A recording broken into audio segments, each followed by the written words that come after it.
السلام علیکم دوستو، آپ سب کو چینل خیال کرے میں خوش آمدید۔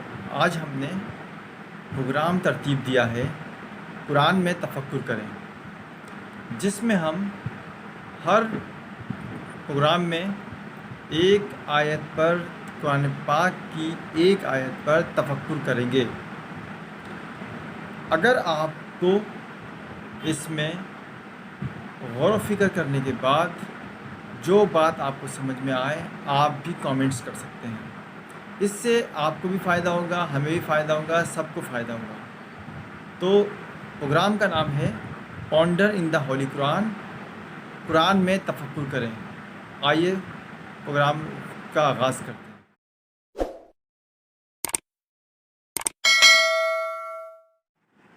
اعوذ باللہ من الشیطان الرجیم، بسم اللہ الرحمن الرحیم۔ آج ہمارا ٹاپک ہے قرآن میں تفکر کریں، پونڈر ان دا ہولی قرآن۔ قرآن پاک کی پہلی سورہ، سورہ فاتحہ کی پہلی آیت، الحمدللہ رب العالمین۔ آج ہم اس آیت پر غور و فکر کریں گے، کچھ مثالیں بھی تلاش کریں گے۔ ناظرین، اگر آپ کو اس بارے میں غور و فکر کرنے کے بعد کوئی بات سمجھ میں آئے، سننے کے بعد، غور و فکر کرنے کے بعد، تو آپ اپنے کامنٹس ضرور کیجیے گا۔ اس سے سب کو فائدہ پہنچے گا، ہمیں بھی فائدہ پہنچے گا، آپ کو بھی فائدہ پہنچے گا۔ قرآن میں کوشش کریں کہ ہر بندہ قرآن کے اندر تفکر کرے، غور و فکر کرے۔ اسی لیے میں نے یہ ارادہ کیا ہے کہ میں قرآن کے اندر تفکر کروں اور آپ بھی میرا ساتھ دیں اور اس بارے میں سوچیں، اور صرف ایک آیت پر تفکر کریں گے۔ آج ہمارا ٹاپک ہے سورہ فاتحہ کی پہلی آیت، الحمدللہ رب العالمین۔ دیکھیں بات کیا ہے۔ پہلی بات ہے الحمد، تمام تعریفیں للہ، اللہ کے لیے، رب العالمین، تمام تعریفیں اللہ رب العالمین کے لیے ہے، جو عالمین کو پالنے والا ہے، تمام جہانوں کو پالنے والا ہے۔ بات بہت آسان ہے۔ تمام تعریفیں اللہ کے لیے جو تمام جہانوں کا پالنے والا ہے۔ اس بارے میں ہم غور کریں گے اور کچھ دنیا سے بھی مثالیں تلاش کریں گے۔ پہلی بات یہ ہے الحمدللہ رب العالمین۔ الحمد، تمام تعریفیں۔ پہلی بات کیا بتائی گئی اس میں؟ تمام تعریفیں۔ اب تعریف کا مطلب کیا ہے؟ یعنی بڑائی بیان کرنا، اچھائی بیان کرنا۔ وہ تمام جتنی بھی تعریف ہیں وہ کس کے لیے؟ اللہ، للہ، اللہ کے لیے۔ اب اس میں غور کریں آپ کہ دنیا کے اندر آپ جو کام بھی کرتے ہیں، دنیا سے مثالیں تلاش کرتے ہیں۔ مثال کے طور پر گھر میں کھانا بنتا ہے اور کھانا کھا کر آپ کہتے ہیں کھانا بہت مزیدار ہے، لذیذ ہے۔ آپ کا دل چاہتا ہے آپ تعریف کریں، تو بتائیں تعریف جس شخص نے کھانا بنایا اس کی تعریف کریں گے، یا جس نے کھانے کے اجزاء کو پہلے سے تخلیق کیا ہے اس کی؟ قرآن پاک ہمیں بتا رہا ہے کہ تمام تعریف اللہ رب العالمین کے لیے ہے۔ مطلب کیا ہوا؟ مطلب یہ ہوا کہ کھانا تو بنایا گھر میں ہے کسی نے، لیکن اللہ تعالیٰ اگر وہ اجزاء پیدا نہ کرتے جو کھانے کے اندر استعمال ہوتے ہیں، گندم پیدا نہیں کرتے، کیا آپ روٹی بن سکتی تھی؟ کھانے کے اندر اگر ٹیسٹ پیدا نہیں کرتے تو کیا کھانا بن سکتا تھا؟ تو اس کا مطلب ہوا کہ کھانا پکانے والے کی تعریف کرنے سے پہلے ہمیں تعریف کرنا پڑے گی اللہ رب العالمین کی، کہ پروردگار عالم نے ہمیں وہ اجزاء عطا کیے، وہ فہم عطا کیا جس سے وہ کھانا بنا، اور وہ اس میں اللہ رب العالمین نے ذائقہ دیا، جس کی وجہ سے یہ کھانا بن کر سامنے آیا۔ جو بھی یہ کھانا پکا رہا ہے اس کو وہ فہم عطا کی کہ وہ یہ کھانا کس اجزاء ترکیبی سے کتنی مقداروں کے ساتھ اس کو بنائے۔ جب آپ اس کھانے کو کھاتے ہیں تو آپ کی طبیعت میں خوشگوار احساس ہوتا ہے، آپ اس شخص کی تعریف کرتے ہیں۔ لیکن قرآن بتا رہا ہے کہ کوئی بھی چیز ہے اس سے پہلے تعریف ہونی چاہیے اس رب العالمین کی۔ تمام تعریفیں اللہ کے لیے ہیں۔ یعنی آپ یہ سمجھ لیں کہ جو بھی چیز آپ دنیا میں استعمال کر رہے ہیں، کسی کی تعریف کرنے سے پہلے ہمیں اللہ کی تعریف کرنی پڑے گی۔ پہلے اللہ کی تعریف، اس کے بعد اس بندے کی تعریف، اس کی تعریف ذیلی تعریف ہو گئی۔ یعنی پہلی تعریف تو ہو گئی اللہ رب العالمین کے لیے۔ قرآن بالکل سیدھا سیدھا ہمیں بتا رہا ہے کہ تمام تعریف اللہ کے لیے۔ دنیا کی مثالیں چل رہی ہیں، تمام تعریف اللہ کے لیے۔ اب دیکھیں، ایک شخص بلڈنگ تعمیر کرتا ہے،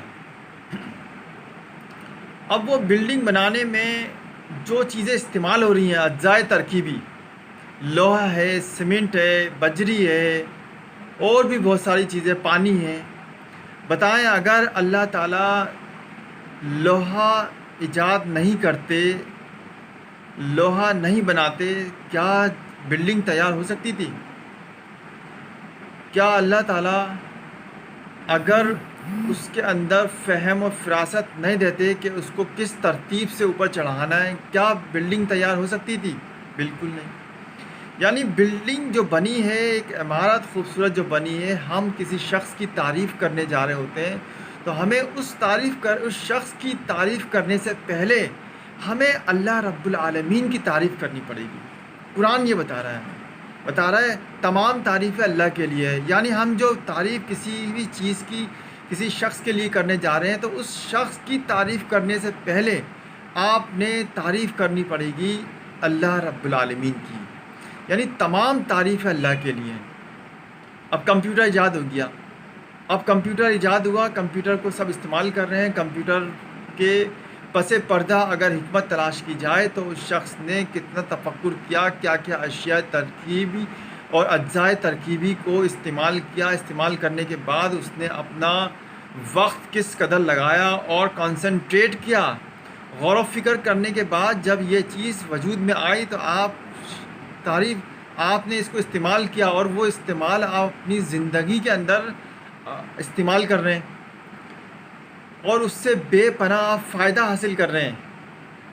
اس فائدے کے بعد آپ اس شخص کی تعریف کرنے جا رہے ہیں، لیکن آپ یاد رکھیے قرآن ہمیں بتا رہا ہے کہ اس تمام تعریفیں جو ہیں وہ اللہ رب العالمین کے لیے۔ یعنی اس شخص کی تعریف کرنے سے پہلے ہمیں اللہ رب العالمین کی تعریف کرنی پڑے گی، اور یقیناً اگر اللہ تعالیٰ اس کو فہم نہ دیتے تو وہ کمپیوٹر ایجاد نہیں کر سکتا تھا۔ تو بات بالکل آسان ہے، سمجھنے کی ہے بات، اصل میں غور و فکر کرنا ہے۔ مین چیز کیا ہے ہمارا کہ قرآن کے اندر غور و فکر کریں۔ اگر ہم قرآن میں غور و فکر کریں گے تو ہمیں بہت ساری چیزیں سامنے آئیں گی۔ ہم دنیا کی مثالوں کو دے کر اس چیز کے اندر غور و فکر کریں گے کہ قرآن میں جو بات بتائی گئی ہے وہ کیا ہے، اس کے پس پردہ کیا حکمت کام کر رہی ہے، اس میں ہم غور کر رہے ہیں۔ آپ بھی اپنے کامنٹ سے بتائیے گا۔ اب دیکھیں تیسری بات ہے رب العالمین، الحمد للہ رب العالمین۔ تمام تعریفیں اللہ کے لیے جو تمام جہانوں کا پالنے والا ہے۔ اب اس پہ بات کرنی ہے کہ تمام جہانوں کا پالنے والا ہے، تعریف اس اللہ کی جو تمام جہانوں کا پالنے والا ہے۔ اس میں بتایا غور طلب ہے، اس پہ غور کیجیے گا۔ تمام جہانوں کا پالنے والا ہے، عالمین کو پالنے والا ہے۔ اس کا مطلب ہوا ہم جہاں رہتے ہیں وہ ایک جہان ہے، اس کے علاوہ بھی کئی جہان ہیں، بے شمار جہان ہیں، تو تمام جہانوں کا پالنے والا ہے، اور انسان کے علاوہ بے شمار مخلوق آباد ہے، اس کو پالنے والا ہے۔ یعنی انسان کے علاوہ زمین کے اوپر اور بھی بے شمار مخلوق ہے، حشرات الارض، جانور، زمین کے اندر بھی مخلوق موجود ہے، مخلوق سمندر کے اندر موجود ہے، سمندر کے اوپر بھی ہے۔ آپ دیکھیں گے کہ مخلوق فضا میں بھی ہے، فضا میں چرند پرند بے شمار مخلوق ہے۔ اللہ تعالیٰ سب کو پال رہے ہیں، یعنی جو مخلوق وجود میں آ گئی، پیدا ہو گئی، اللہ نے اس کو تخلیق کر دیا، پیدا کر دیا، اس کے لیے وسائل بھی فراہم کر دیے گئے۔ اور اس جہان کے علاوہ بھی پتہ نہیں کتنے ہی جہان ایسے ہیں جہاں اللہ تعالیٰ سب کو، مخلوق کو وسائل فراہم کر رہے ہیں۔ تو بات یہ ہوئی کہ تمام تعریفیں اس رب العالمین کے لیے ہے جو تمام عالمین کو، تمام جہانوں کو پال رہے ہیں۔ بات بہت آسان ہے لیکن بات سمجھنے کی ہے۔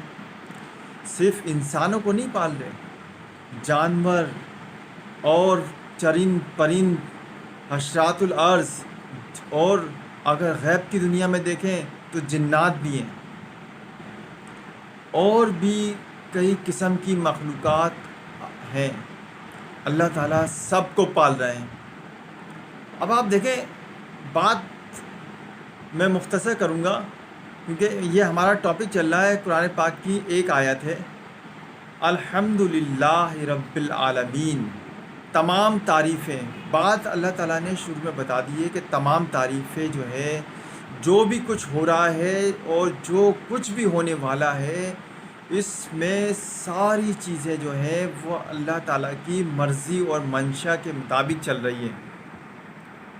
یعنی اللہ تعالیٰ چاہتے ہیں تو کوئی چیز تخلیق ہو جاتی ہے، اللہ تعالیٰ نہیں چاہیں تو کوئی چیز وجود میں نہیں آ سکتی۔ یعنی کمپیوٹر ایجاد ہوا ہے تو اللہ کی مرضی اور منشا کے مطابق ایجاد ہوا ہے۔ اگر یہ آج کے دور میں آپ موبائل، جدید دور کی چیزیں استعمال کر رہے ہیں تو یہ صرف اس وجہ سے کر رہے ہیں کہ اللہ تعالیٰ کی مرضی اور منشا اس میں موجود ہے، تو ہی آپ یہ سب استعمال کر رہے ہیں۔ تو اس کا مطلب ہوا ان چیزوں کو استعمال کرنے سے پہلے ہمیں تعریف کرنی پڑے گی پروردگار عالم کی۔ یعنی اپنا خیال کا جو پوائنٹ ہے، وہ ہمارا خیال ہمیشہ پہلا جو ہے وہ اللہ رب العالمین کی تعریف کی طرف جانا چاہیے۔ یعنی کوئی بھی چیز آپ دیکھیں، کوئی بھی چیز آپ کھائیں، کوئی بھی چیز آپ استعمال کریں، تو ان سب چیزوں کو آپ نے کیا کرنا ہے کہ پہلے تعریف اللہ رب العالمین کی کرنی ہے، پھر اس اشیاء کو استعمال کرنا ہے جو کچھ بھی ہے۔ یعنی تمام تعریفیں اللہ رب العالمین کے لیے۔ آج کا ٹاپک ہم یہاں ختم کرتے ہیں۔ آپ بھی غور و فکر کیجیے گا اور اپنے کامنٹس کر کے بتائیے گا۔ نیکسٹ آیت کے ساتھ، ٹاپک کے ساتھ حاضر ہوں گے۔ اپنا خیال رکھیے گا، سب کا خیال رکھیے گا، اپنی دعاؤں میں یاد رکھیے گا۔ اللہ حافظ۔